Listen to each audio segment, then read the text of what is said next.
Hello, welcome back to Idioma Alicia for video number 2. Today I'm going to be talking about how I managed to learn Spanish and become proficient in just 1 year of self-study, basically starting from close to zero, maybe like 5%. And I didn't take any courses, I didn't pay for anything, maybe a Spanish dictionary, but that wasn't really necessary. But let's get on to the video and I'll tell you about all the different methods that I used during that time. So, like I said, I was starting from basically close to zero, maybe 5%. I had taken Spanish in high school for 3 years, and then I didn't take any Spanish for a period of 2 years before I started to relearn it by myself. And I forgot basically everything that I had learned, which honestly wasn't much. It was maybe memorizing a couple hundred basic words and maybe some grammatical structures, present, future, simple past. Not a ton. There was obviously a little bit more than that, but I didn't use it, so I forgot literally everything. So I ended up downloading maybe a song or two in Spanish that I remembered from high school when I was looking for new music to download onto my iPhone, I think I had at the time. And then listening to those songs, I remembered that I really enjoyed learning Spanish when I was in high school, even though I didn't learn a ton. And I was thinking about how it would be really fun to learn a second language. I think it would be really useful, and I enjoyed the Latin Spanish culture from what I remembered. So I decided I was going to start learning it again. I was living in a pretty isolated area at the time, didn't have a ton to do. I was doing research for a job, but apart from that, there wasn't a ton to do in that city, and so I had a lot of free time. So what I started doing was listening to music, and I was looking for some more songs because I thought that having that little bit of exposure would be good for training my ear. And I think the first thing that I did besides those songs was looking up a couple of basic YouTube videos, how to learn Spanish, and seeing like what different methods people had available, what people had done to learn Spanish on their own. And I came across a few different methods. Some of them I tried to incorporate into what I was doing. I just kind of wanted to get a basic understanding of what was out there and how people would attempt to learn an entire language by themselves. One thing that I came across, I don't know if it was on a YouTube video or I read an article somewhere, but it was basically learning words that pertain to your day-to-day life and then incorporating that into your routine and thinking about that. So basically, I had this notebook, and first day, so this was July 13, 2017, I wrote a couple, 1 or 2 sentences about what I did that day. So I wrote, today I went to work on my nanoclay project and not much else, because that way it ties those words back to what you were doing on that day, so it helps create that connection in your brain. And then I wrote words that I didn't know. So I wrote a list of 11 words here that came up during my day that I thought of that I didn't know what they meant in Spanish. And so basically 1 to 11. And on the back side of the page, I wrote what their translation into Spanish was. So I have, for example, 1, pumpkin seeds, and then 2, nanomaterials, 3, stressed, 4, hard, as in like my pillow is hard. I don't think I flew to that job, so I didn't have a lot of bedding there. Dizzy, to discover. So basically I went, and I think you're supposed to aim for about 10 words each day, and I guess I just added on a bonus one. And then the next day you do the same thing. So second day I began making my presentation poster, had my weekly meeting, went to the gym, and then I have my list of words there, and on the back I wrote the translation again. And so then once you get to your second day, then you go back to the first day and you read this and you quiz yourself. So any words that you don't remember, you're supposed to circle that. So then the next day, when you get to the third day and you go back to the first list, then any of the ones that have a circle on them, those are the ones you're quizzing yourself on that day. And then I think you can cross it off once you get it right. But basically, like every day, you should have less and less circles. And then obviously on the third day, you start and do the second day once again. So this method, I think, was useful because I was finding words that I used a lot in my day-to-day life. And then when I was going about my day and I had blueberries I have written on the second day. So then when I was eating blueberries, I would think about that word and try to, I guess, just as going about my daily routine, I would look, anytime I could, I would try and translate things in my head and like say what I was doing. So I was making my oatmeal in the morning and I would think in my head like, estoy mezclando mi avena y añado unas semillas de calabaza, and that way I was able to incorporate it more into my life and begin to think a little bit in Spanish. Another thing that I wanted to mention with music is that I started learning Spanish a lot from reggaeton, which I think I knew it existed before that, but I kind of like rediscovered it or really like started listening to it and enjoying it, and I love reggaeton now. And I know like so many of the most popular songs that came out in the last few years, which is really fun for parties if you're ever with people who speak Spanish, or you go to like a Spanish club or Latin club, sorry. And I mean, even just like I was at karaoke last weekend and pulling out a few Spanish songs, doing the different like rap and like the really fast part in Despacito, and all of those songs is really fun. But also I just really enjoy the music, and I think it's like super, it just makes you want to dance all the time. It's very happy, and I have some different methods that I used to practice actually with the music rather than just passively listening to it, and I want to go into depth more about that in a later video.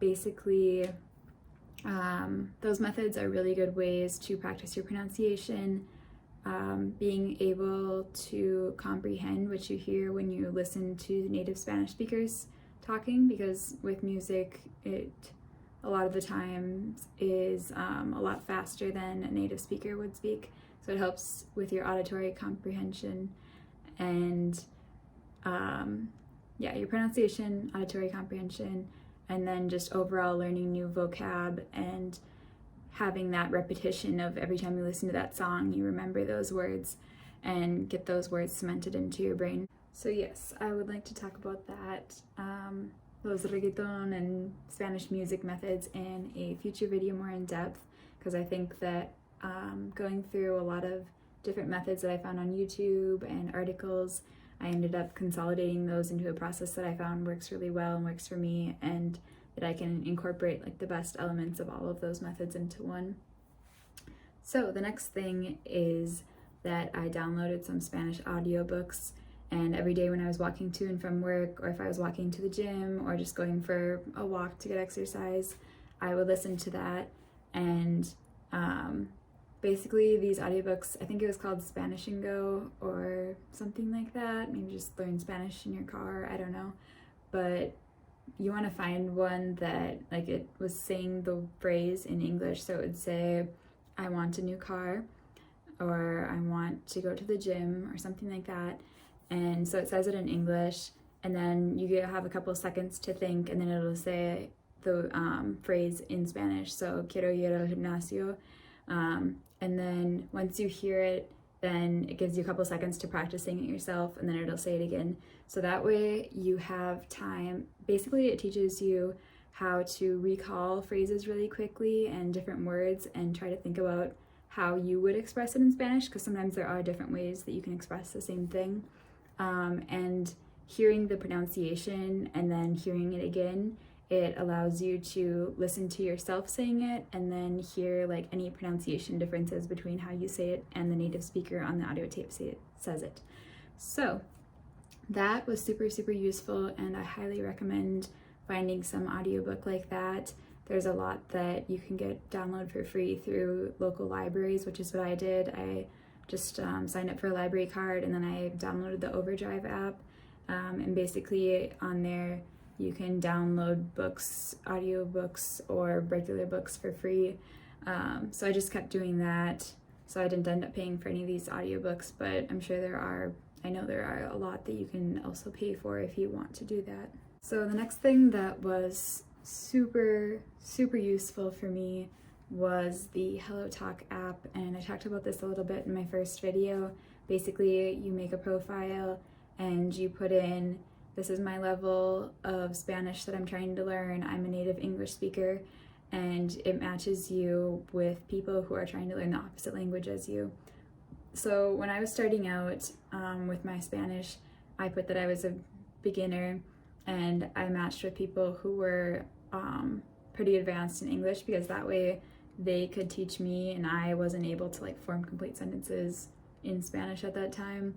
And that way I was able to have them speak more in English to me and help me try to learn different words and ways to phrase things and grammar and whatnot. And then as I started advancing, I would find people who were less advanced in English, so that I was the one who was explaining things to them in Spanish. Basically on this app, you can message people, you can do voice notes, phone calls, or video calls. I think video calls is paid, but usually you don't video call with people until you've talked to them for a while. And at that point, I would usually end up giving them my WhatsApp phone number so we could video call in there, so I didn't end up paying for anything through Hellotalk.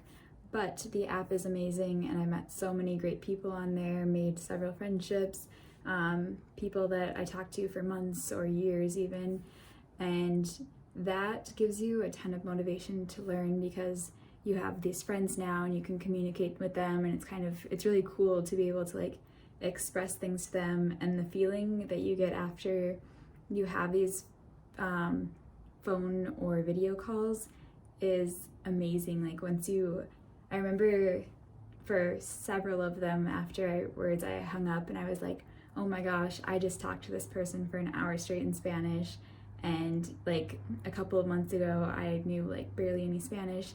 Here I am having a full conversation in another language. I definitely recommend that if you don't have any language partners, especially me. Like I grew up in Minnesota. I didn't have really any Latinos or other Spanish-speaking people in my area that I knew. I didn't have any friends who spoke Spanish, family members, anything like that. So finding those people and being able to practice everything that I was learning was absolutely one of the most meaningful and the best things that I did in terms of improving my language skills. Okay, the next thing that I did was a little bit of grammar. I know grammar can be a little bit boring sometimes, but I think it was very necessary just in order for me to realize why certain structures of words work, why some don't, and also I used it more as a supplement. Like once I started talking to people and I realized they were using these different structures of words that I didn't understand, that I would need to go in and figure out how those work and then how I can incorporate them into my own writing or speaking. So I used studyspanish.com, and this isn't paid or anything, advertisement, but this was just a website that I found that works very well. It's free, you can go on, there's different lessons, and then there's little quizzes after the lessons, and I think they go over all of the different tenses, or the majority at least. But that was a really good resource I found. And then also for grammar, you can always look up different videos on YouTube, and there's different classes that you can find for free, or you can look up specific, like I'm having trouble with the preterite imperfect, you can look that up, and there's a ton of amazing resources to help you learn whatever it is that you might be missing in your grammar. finally, I think I've touched on this several times already, but YouTube is such an amazing place for language learning just because in addition to all of the channels that are dedicated to language learning, you can find thousands, if not tens of thousands, maybe millions of people speaking whatever language it is that you are trying to learn. And it doesn't have to be, I think that if you are learning languages and you're always focused on grammar and like stuck in that learner like school mode, it can get some kind of boring sometimes. So I remember I looked up a lot of videos related to things that I'm actually interested in and using those to practice my listening and also my mimicking ability. So for example, I'm vegan, so I was interested in looking up different recipes and like what I eat in a day for someone who's vegan. So I found some YouTubers who are Latinos. So I looked up basically what I eat in a day as a vegan in Spanish. So lo que como en un día, vegana o vegano.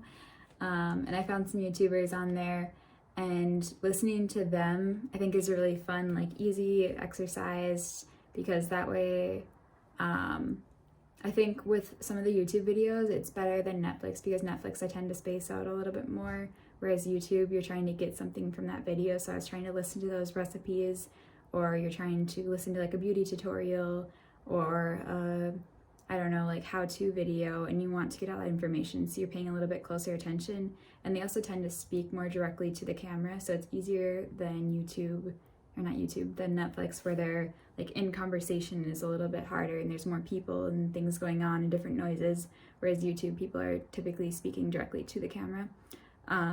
So that is very useful for listening. And then also I tend to, when I'm listening to YouTube videos, like after I do this a little bit more now that I'm more advanced, but when you're starting out, if you're listening to the same video multiple times to be able to understand everything, it's also super useful to mimic everything that they say. So they'll start talking and they'll say like, me levanto a las 6 de la mañana, and then after they say it, you repeat whatever they say, and that way you're able to practice your pronunciation and kind of start using some different grammar structures in your brain, even if you don't know exactly how they formed it or you don't typically use those.